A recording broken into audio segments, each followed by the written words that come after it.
Hoje é um dia muito especial para o Experiências Inspiradoras. Eu vou receber o Ari Neto, que além de ser ex-aluno do curso de administração da nossa universidade, é um grande empreendedor, criou o Grupo Arco Educação e é neto de um dos diretores da FEAC, professor Ari Sá Cavalcante.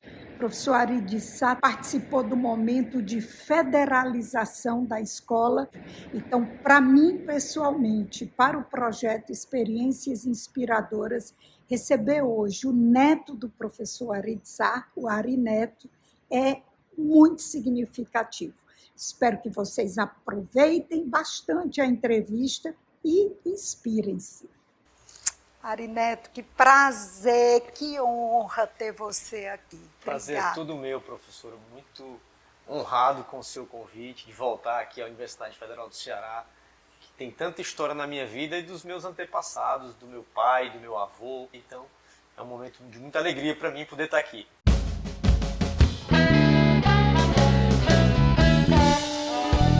Então, eu queria que você contasse como foi escolher a administração e depois a gente entra na parte profissional. Tá bom. Eu vou voltar um pouco atrás, né? Porque até como o trabalho do meu avô e o trabalho do meu pai é em escola básica, eu já fiz muita reflexão sobre a minha vida desde os anos iniciais. Então eu estudava na escola do meu pai, né? E só tem uma maneira de você ser tratado na escola do seu pai. Vai ser diferente. Ou vão lhe cobrar muito, ou vão passar a mão na sua cabeça. No meu caso, me cobraram muito. Então, eu consigo me lembrar de ser muito cobrado para estudar, para ler. E acabei sendo um bom aluno até o ensino fundamental 2, que é o antigo ginásio, né? E um muito bom aluno no ensino médio, certo?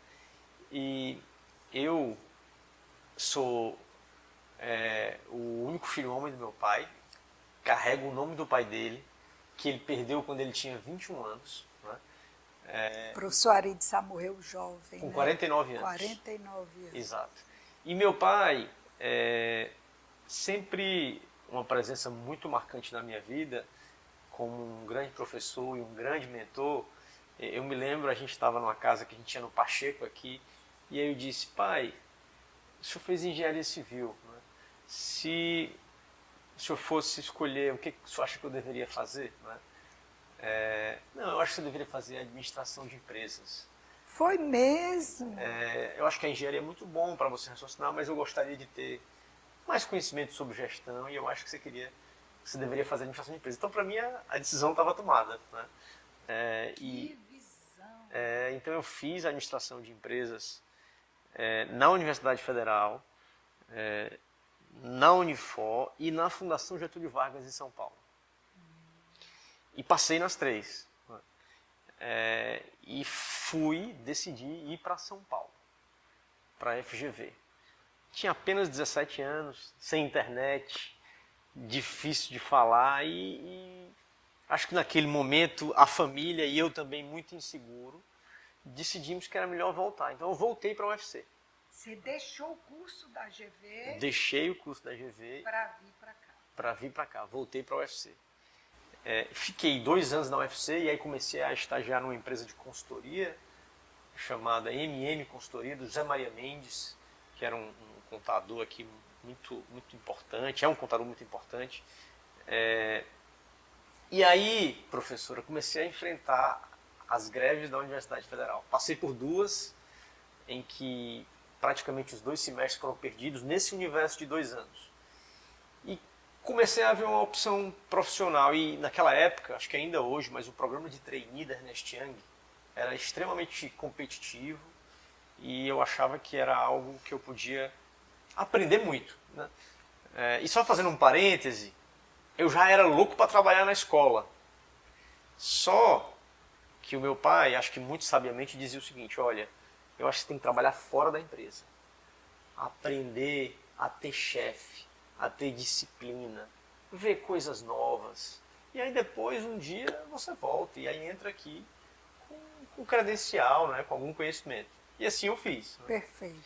E quando eu passei no programa de trainee da Ernest Young, comecei a viajar demais, atendendo clientes no Nordeste, no Sudeste, e aí prejudiquei ainda um pouco mais a faculdade. Né?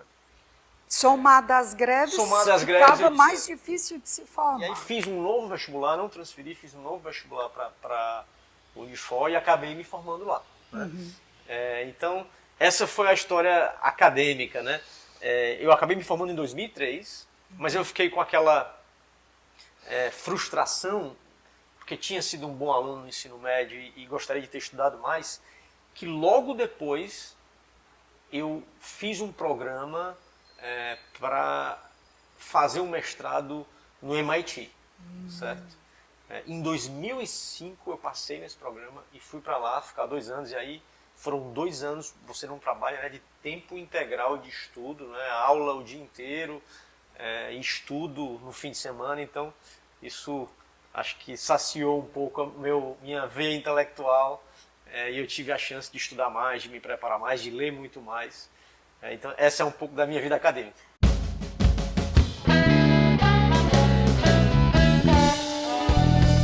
Eu gostaria que agora você me contasse como nasceu o Sistema SAS de Educação e a partir daí a gente vai, né, conhecendo um pouco essa sua caminhada de reconhecido sucesso como empreendedor, né? Tá ótimo. Posso voltar lá atrás também? Volte. Vou voltar. É um prazer. Quando eu penso qual foi a motivação, né, que me fez começar o SAS lá atrás, eu me lembro de uma história forte para mim, que era o seguinte. A gente estava na escola e era a semana do 7 de setembro. Né? E aí tinha uma gincana. E essa gincana, uma das tarefas era chamar o diretor da escola para fazer uma palestra sobre independência. E aí eu era privilegiado, né? Pelo menos nesse aspecto, eu tinha uma chance de chegar e falar para ele, né? Eu digo, pai, eu queria que o senhor fosse lá dar uma palestra na minha turma sobre independência e vai ser um ponto que eu vou ganhar lá na gincana. Tá bom, eu vou, não tem problema. E ele chegou lá e aí começou, independência é você fazer as coisas com autonomia, né? É você chegar e não deixar a luz acesa, e não deixar a roupa no chão, e levar o prato para a pia. E olhando para mim, né? E eu aqui... Eu disse, essa é para mim, eu sei que essa é para mim.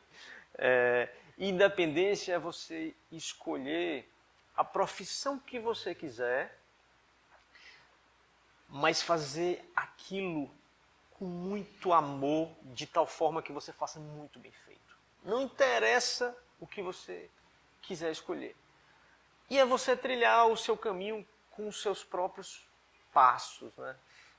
E aí aquilo ficou muito internalizado em mim. Eu sempre tive esse desejo da independência. Né? Eu trabalhei no Colégio Aritsá, né? Depois da Ernest Young. Exatamente no surgimento do Colégio Aritsá, a gente passou por um processo de cisão na família, no Farias Brito. Então a gente ficou com o Aritsá. E eu passei a trabalhar no Aritsá no dia 1. E era muito bom, eu tinha nascido naquela escola, conhecia os professores, a equipe pedagógica, mas eu fiquei com aquela cimentinha da independência, né? E depois que eu fui para o mestrado, para o MIT, professora, aí realmente você alarga muito os horizontes, né? Eu olhava, tem até uma história interessante, né? Eu olhava para as escolas no Ceará, não só a nossa, e via os resultados acadêmicos que elas tinham. Eu dizia, essa escola aqui ela pode ter sucesso em Natal, em Recife, em João Pessoa. Então, meu primeiro sonho de independência e de desbravar, vamos pensar assim, de escalar essa educação, era montar escolas. E aí eu fui conversar com meu pai e disse, pai, estou com essa ideia aqui, vamos montar uma escola em Natal, vamos montar uma escola em Teresina. E aí ele disse, rapaz, isso é muito difícil. A escola é algo muito artesanal. Você precisa gerenciar o professor, estar próximo das famílias. A gente que tem algumas unidades aqui na mesma cidade, já é desafiador, você imagina se você fizer isso em diversas localidades. Por que você não expande esse negócio a partir dessa sementinha que você começou, que era o SAS, que a gente vendia material didático para 3 escolas na periferia de Fortaleza? Esse é mais fácil você escalar. Como é que começou a ideia de vender um projeto pedagógico para 3 escolinhas? A gente, aí já é um pouco acho que filosofia de administração. Eu sempre fui muito curioso, né? Então, quando eu entro na escola, ali eu tinha 21 anos. Eu queria aprender, saber o que acontecia. Conversava com todo mundo, recebia as pessoas e um dia bateu na minha porta um professor de química chamado Sérgio Henrique. Tem um professor de química, Sérgio Henrique, quer falar com você. Eu não sabia quem era o professor Sérgio Henrique. Não era da escola Não de era da vocês? escola. Não era da escola. Mas aí eu disse, olha, na pior das hipóteses, esse cara aqui é um bom professor, ou ele vai me dar alguma informação sobre o mercado que eu vou aprender, e ele entra e diz, Ari, eu estou montando um cursinho para vestibular na Barra do Ceará, e eu queria que você me vendesse 30 apostilas, dessas que você usa aí na 3ª série do ensino médio. Aí eu disse, professor, essas apostilas, elas não são para venda, consumo próprio. Mas ele foi tão insistente e persistente que eu disse, tá bom, leve as 30 apostilas. Quando ele levou as 30 apostilas, professora, ele veio 2 meses depois dizendo, tem um erro aqui, essa questão está no lugar errado, conceitualmente esse assunto não deve ser abordado aqui. E aí eu olhei e pensei, realmente, os nossos professores são os próprios autores. Então, a capacidade que eles têm de autoavaliação ela é limitada. Eu pego esse professor aqui, ele revisa o nosso material e ainda paga por isso, parece que faz sentido, né? E aí a gente corrigiu o material, eu estava naquele espírito, né, de entrar e dizer o que está errado, o que a gente pode fazer melhor, né? O que a gente pode evoluir. A gente foi corrigindo o material e ele disse, eu tenho mais 2 colegas meus diretores. De mais 2 escolas? Para indicar no ano seguinte. A gente foi de 1 para 3, certo? Então, professora, foi um desejo dele, do mercado, sou grata ao Sérgio Henrique até hoje. Pois. Ainda bem que eu recebi o Sérgio Henrique. E aí, nós só tínhamos o material da 3ª série do ensino médio. E ele queria só para o cursinho. Só para o cursinho, ele estava montando um cursinho. Os demais materiais das demais séries eram livros didáticos tradicionais. Então, a gente viu e falou, por que a gente não produz o conteúdo das demais séries? Aí foi um passo mais ousado e mais difícil, né? Porque a gente teve que substituir os livros didáticos consagrados por um material próprio que nós iríamos produzir. Onde é que você encontra autor desses materiais no Ceará? Editor, diagramador. Então a gente precisou desbravar do zero. E aí, quando seu pai disse, por que você não leva a sua ideia para fora? Você ainda estava só no cursinho. Essa é uma história interessante. Eu comecei um pouquinho antes de ir para o mestrado no MIT. E aí fui para o mestrado e vendo aquele ecossistema de gente pensando mundialmente, não era nem nacionalmente, fiquei também picado por aquela mosquinha, né, de dizer, poxa, precisamos escalar o negócio, né? E aí eu fui trabalhar numa consultoria chamada McKinsey, uma consultoria estratégica. E estava muito propenso, inclusive, a voltar a trabalhar nessa consultoria depois do mestrado. Mas nesse momento, quando eu já tinha umas 5 ou 10 escolas usando o material do cursinho, meu pai disse, rapaz, por que você não volta para tocar o negócio que você começou aí, essa sementinha? Então, eu acho que o racional dele foi uma razão e uma emoção, viu, professora? Traz o filho de volta. A razão era ter uma oportunidade de negócio e a emoção era traz o filho de volta para perto de mim. E aí foi muito interessante, viu, professora? Porque eu fiz um combinado com ele que a gente mantém até hoje. Pai, combinado. Mas o senhor tem a escola, que é um negócio todo especial. É diferente de qualquer um outro negócio. Porque você tem o aspecto da qualidade, o aspecto do humano, do professor. Esse nosso negócio é um negócio de conteúdo, de tecnologia. Eu acredito que a gente deveria gerir esse negócio de uma forma diferente. Mas o que é isso? Não, pai, eu acho que a gente precisa contratar os melhores talentos do mercado, eu acho que a gente precisa dar participação para essas pessoas, eu acho que a gente precisa ter meta, eu acho que a gente precisa ter incentivos financeiros interessantes, a gente vai precisar fazer aquisição, porque nesse negócio a escala é fundamental, e eu queria ter independência. E aí ele disse, tá combinado, tá combinado. Espetáculo. E hoje ele é o presidente do conselho da Arco, né? Que o SAS acabou virando Arco, e ele se dedica às questões grandes estratégicas, mas não se dedica ao dia a dia. Perfeito. E eu fiz o mesmo combinado com ele com relação à escola. Então eu estou no conselho da escola, mas ele tem um time profissional que toca a escola junto com ele. Então a gente fez essa organização e funciona muito bem.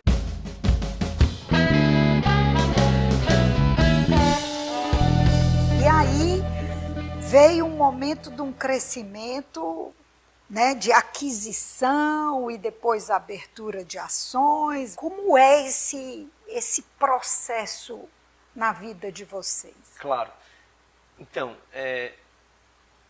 eu acho que, às vezes, como não são todas as pessoas que vivem um filme, né, a impressão que dá é que foi rápido, né?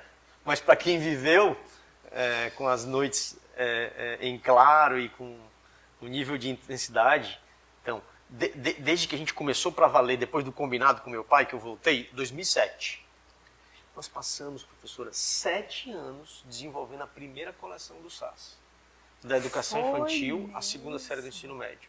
7 anos.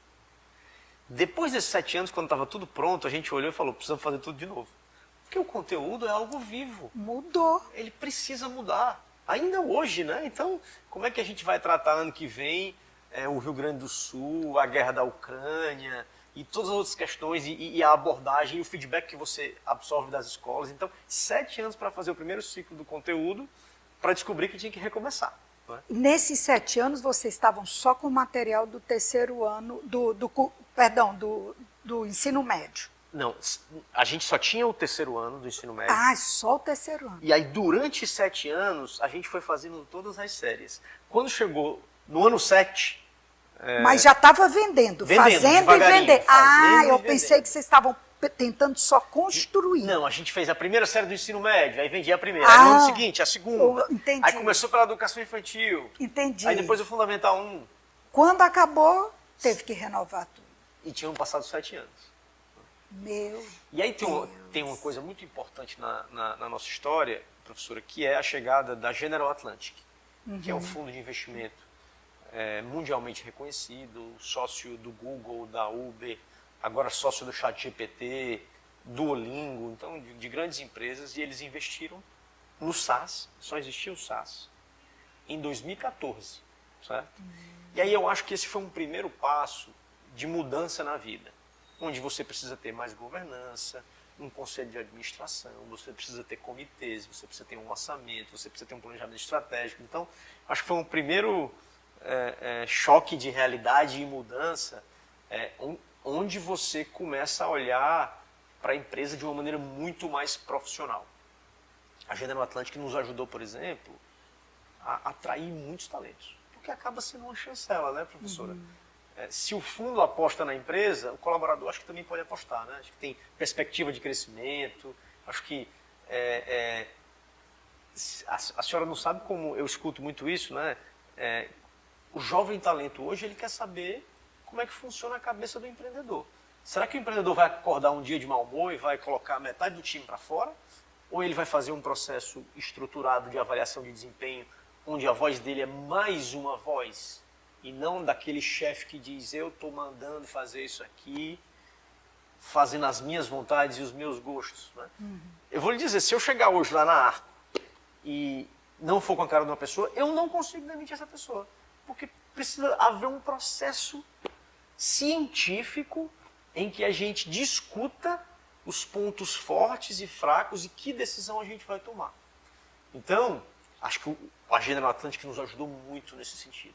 E, obviamente, aportou recursos para que a gente pudesse fazer as nossas primeiras aquisições. Então, a gente fez uma aquisição de um sistema de ensino em Curitiba, depois de um sistema de ensino bilíngue, e continuamos crescendo muito organicamente.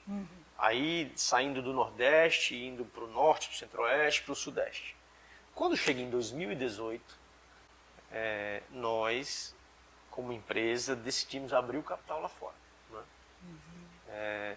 Isso nós fomos muito influenciados pela General Atlantic, que via que a gente tinha oportunidade e possibilidade e nos deram aquela confiança extra que às vezes você precisa, né? Você tem dúvida se você consegue ou não, aí você tem um parceiro que diz vai que dá certo, e a gente foi lá e deu certo. Né? E acho que foi um momento também muito importante para a empresa, a gente levantou uma quantidade de capital muito grande. Né? Nesse momento, professora, a gente tinha mais ou menos uns 300 mil alunos quando a gente abriu o capital. E a gente era o 6º maior player do Brasil. E aí a gente continuou crescendo organicamente, lançando novos produtos, mas também continuamos fazendo aquisições. E hoje a gente se tornou o líder do mercado com 3 milhões de alunos. Ou seja, a empresa é quase 10 vezes maior do que quando ela fez o IPO. E acho que,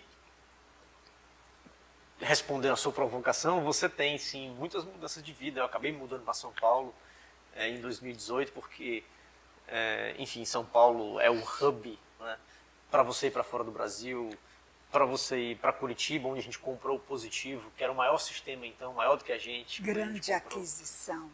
Para o Rio de Janeiro, para Brasília. Então acho que acaba mudando sim a vida, mas eu acho que a única certeza na vida é que vem a mudança. Né? É muito bom. E muda a vida de tanta gente, né? Quantos empregos hoje vocês geram. Uma coisa que eu fiquei recentemente, estávamos até conversando sobre isso aqui nos bastidores, a compra da Educo, né? Uma forma de educação em que os capítulos dos livros podem ser alterados de acordo com o professor que usa, né? Uma coisa que a gente às vezes faz tanto em sala de aula, mas com livro físico. Olha, pula o capítulo 2, vamos lá para o 4, depois a gente volta. E hoje a tecnologia permite isso. Então, como foi essa aquisição da Educo e o que isso muda, pensando em educação do ensino fundamental em geral? Primeiro eu queria falar um pouco desse ecossistema tão poderoso que a gente tem no Ceará e que eu acho que isso é pouco reconhecido.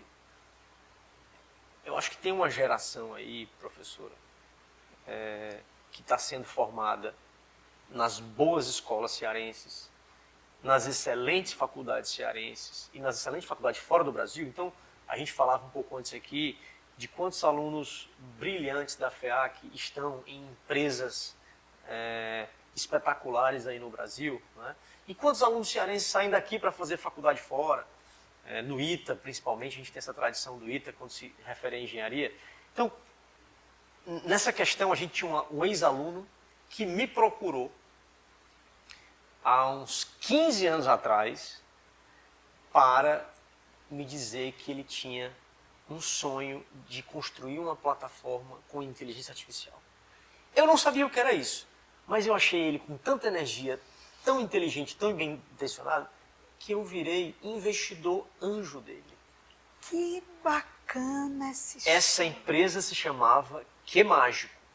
E como toda startup, ele pivotou o modelo de negócio diversas vezes, até que ele se transformou em Educo. E quando ele cria a Educo, ele cria exatamente o que a senhora descreveu. Essa plataforma que permite você ter o livro inteligente, onde você muda a ordem dos capítulos, o professor pode adicionar questões, pode adicionar um vídeo, uma leitura complementar. E quando a gente viu, era o meio da pandemia, e eu disse, eu preciso dessa plataforma.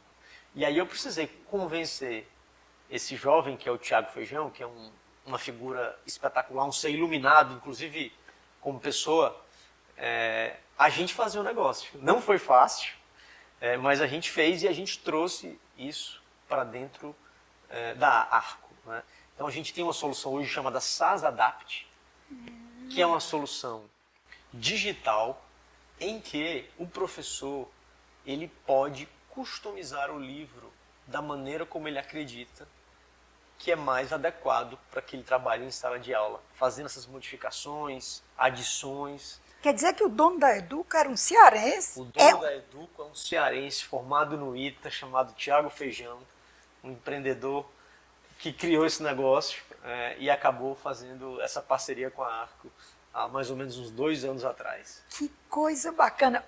Eu vou te perguntar uma coisa, uma curiosidade. Como é que vocês trabalham o NPS? Porque se eu marco o NPS, o quanto que o meu cliente está disposto a me recomendar para outro, só que quando esse cliente vai ser concorrente do outro, eu não vou recomendar, não. Como é que vocês tratam isso? É uma ótima pergunta. Primeiro, o NPS é uma meta corporativa global Arco. Está no meu painel de metas. Uhum.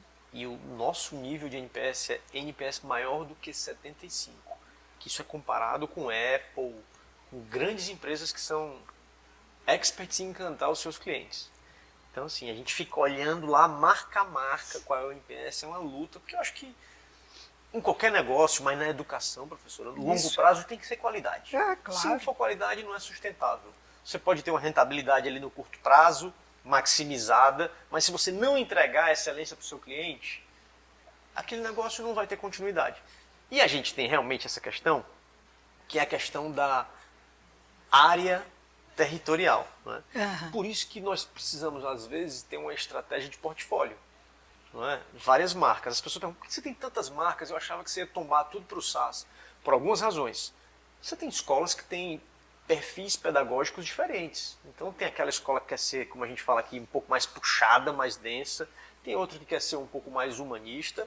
E eu acho que tem que se respeitar. Então a gente tem produtos para atender essas diferentes escolas. Mas mais do que isso, às vezes você está numa cidade muito pequena ou num bairro, você não pode colocar duas escolas com a mesma metodologia, porque as escolas elas usam, inclusive do ponto de vista de marketing, não sei se a senhora sabe, eu sou escola XYZ, e uso parceiro SaaS. Eu sou escola XYZ, parceira positivo. Né? Eu sou escola ABC, parceira COC. Né? Então você precisa respeitar essa estratégia, inclusive de marketing, essa exclusividade, né, que a escola tem. A gente resolveu isso dizendo, reformulando uma pergunta para a seguinte pergunta. Se você tivesse um amigo mantenedor ou diretor, você recomendaria o SaaS? Não é um concorrente. As escolas elas têm muita amizade dentro do setor. Às vezes tem um amigo de uma escola que é uma outra cidade, que é um outro estado, que é um outro bairro. Né? Então, acho que a gente conseguiu resolver esse tema. Eu não estou perguntando para aquele cara que está do outro lado da rua, esse é o concorrente feroz, não. Eu estou perguntando se você tivesse um amigo mantenedor de escola. Né? Aí eu acho que a pergunta fica até com mais responsabilidade. Claro. Eu vou recomendar isso para um amigo meu? Claro. Não só para um outro dono de escola. Então acho que a gente, de alguma maneira, conseguiu equacionar. Isso é uma boa saída.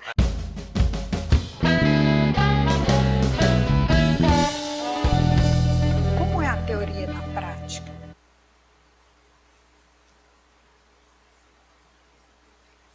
Na prática, a teoria é bem diferente. Mas eu acho que na vida o equilíbrio ele é muito importante. Uhum. Então, o extremo, muitas vezes, ele é ruim. Uhum. O que eu quero dizer com isso? Você tem aquele empreendedor, vamos chamar assim, raiz, que às vezes tem resistência a aplicar uma série de teorias que são muito importantes, dados, metodologia. E por outro lado, você tem o acadêmico, no outro extremo, dizendo que o empreendedor raiz está fazendo está tudo errado. Mas esse equilíbrio, eu acho que ele é fundamental. Tem uma história muito boa que eu vou lhe contar, que talvez sirva um pouco sobre isso. A gente tem um conselheiro nosso, que é da General Atlantic, chamado Martin Escobar. E aí, ele é um boliviano que foi para os Estados Unidos e hoje ele é o número 2 da General Atlantic no mundo. Uhum. E eu perguntei para ele, Martin, Cara, me diz, é intuição ou é ciência na gestão? O que eu uso?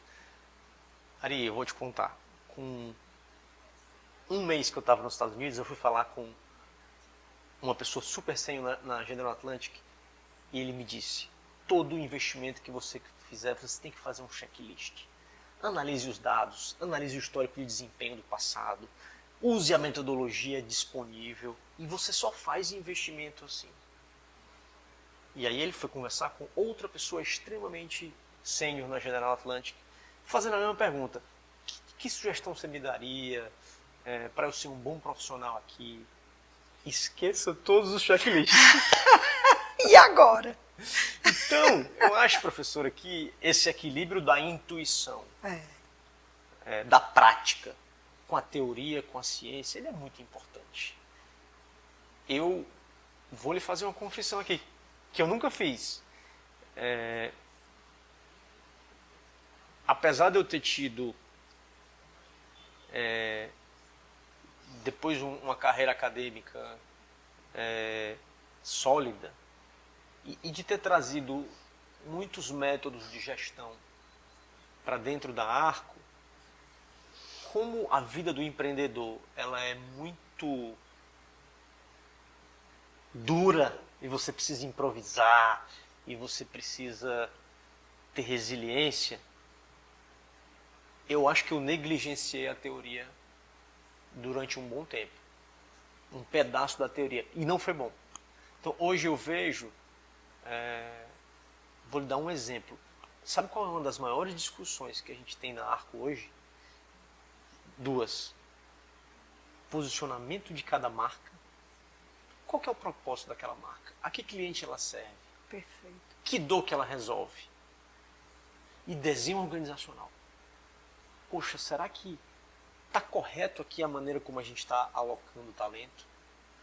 Será que a gente está dividindo a empresa nas unidades de negócio que deveriam ser divididas?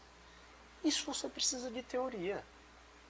Se você for fazendo só na base do feeling e da intuição, e eu me arrisco a dizer que nós brasileiros somos muito mais da prática. Então, nessa busca do equilíbrio, a gente está mais aqui na prática. Eu acho que a gente deveria mudar esse equilíbrio mais em direção à teoria.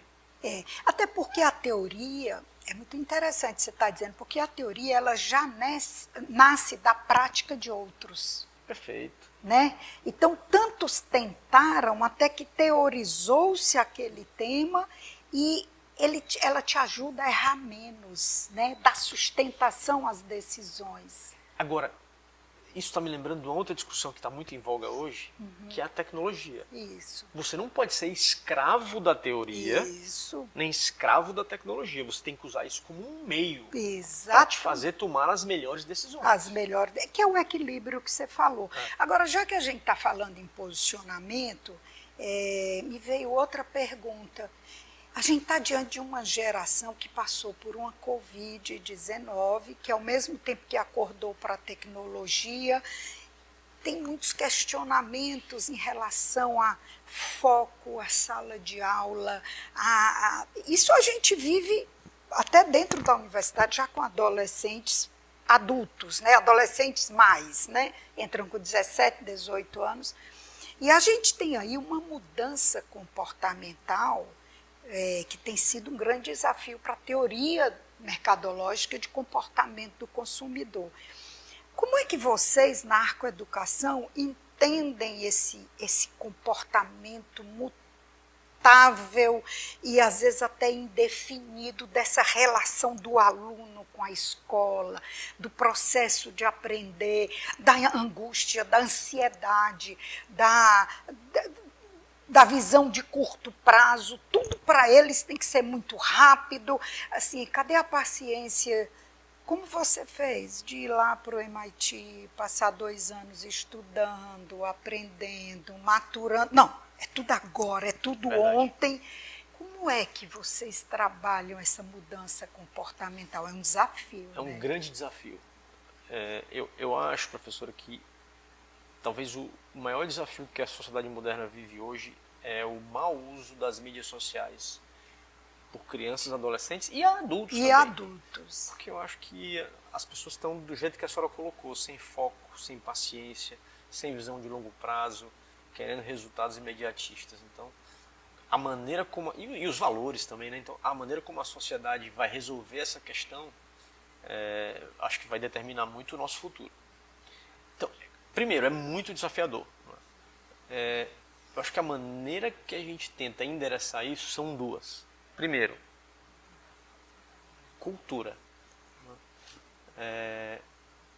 Aquela famosa frase lá do Peter Drucker, né, que a cultura devora a estratégia no café da manhã.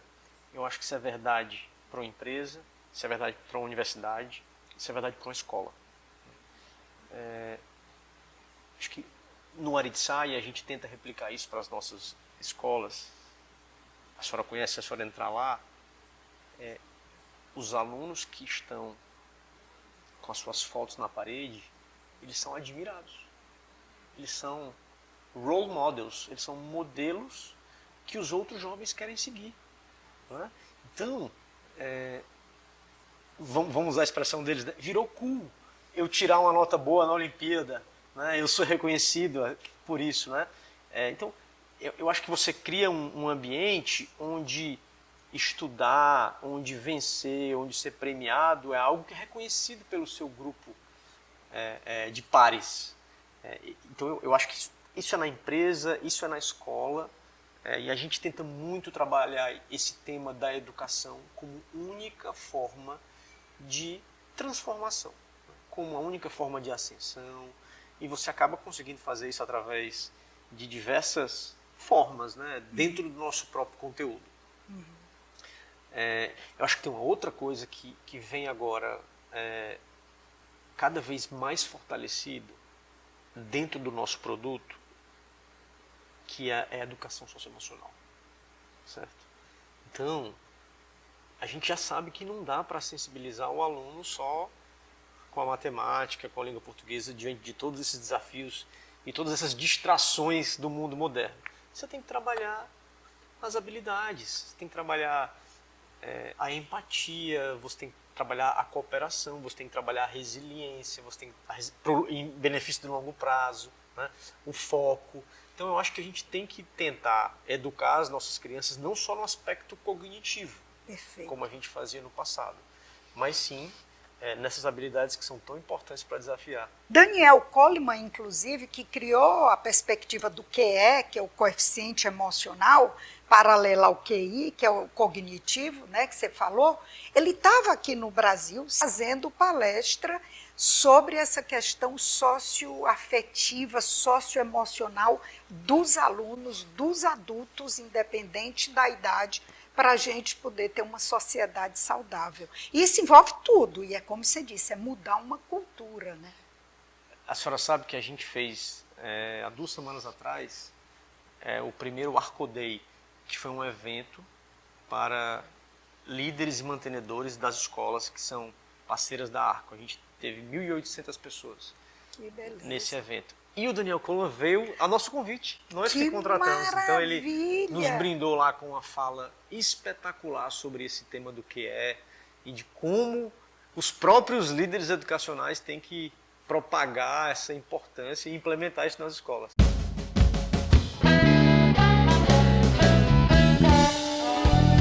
Bom, então para a gente concluir, Arizinho, eu queria que você, olhando ali para a sua câmera, desse um conselho para quem ainda está na universidade, diante de tudo isso, dessas mudanças, né?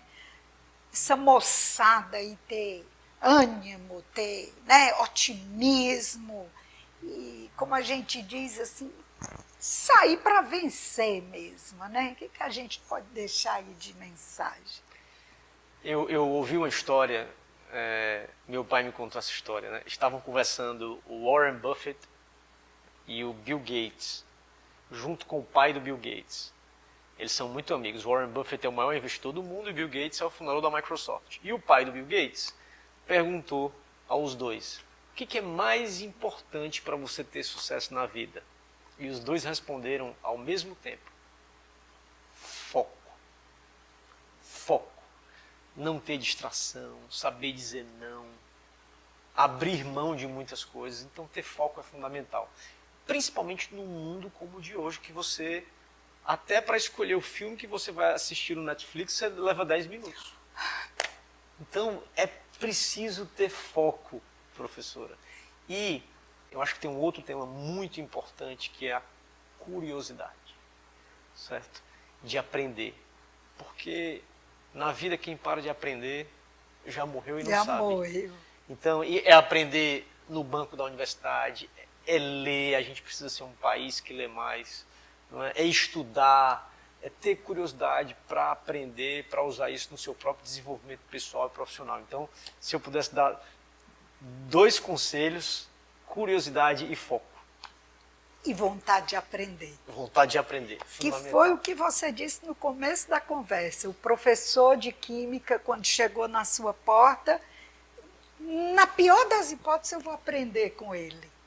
Né? A senhora sabe, só para a gente concluir, né, que fica à vontade. Muitas vezes os valores da empresa são os valores das pessoas que criam as empresas. Existe um valor na arte que é exatamente esse. Vontade de aprender. Está lá escrito na parede. Que bacana. Gente, olha, obrigada. Eu estou muito emocionada de lhe receber, estou muito feliz. Você realmente é uma pessoa que se superou e que mostra um conjunto tão importante assim, de vontade pessoal, de valores de família, né?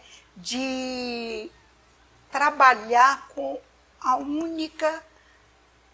o único caminho de realmente salvar uma sociedade, que é a educação.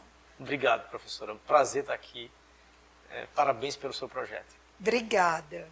Esse é o objetivo do nosso projeto, é inspirar vocês a partir desses jovens que, como ele disse, não trilharam um caminho fácil, né? Degrau por degrau, a gente só sabe quem vive, mas que nunca desistiram e que hoje vêm compartilhar com generosidade as experiências inspiradoras. Então, obrigada por assistir, curte, compartilha, se inscreve no nosso canal e aguarda que vem muita entrevista boa como essa por aí. Obrigada e até a próxima.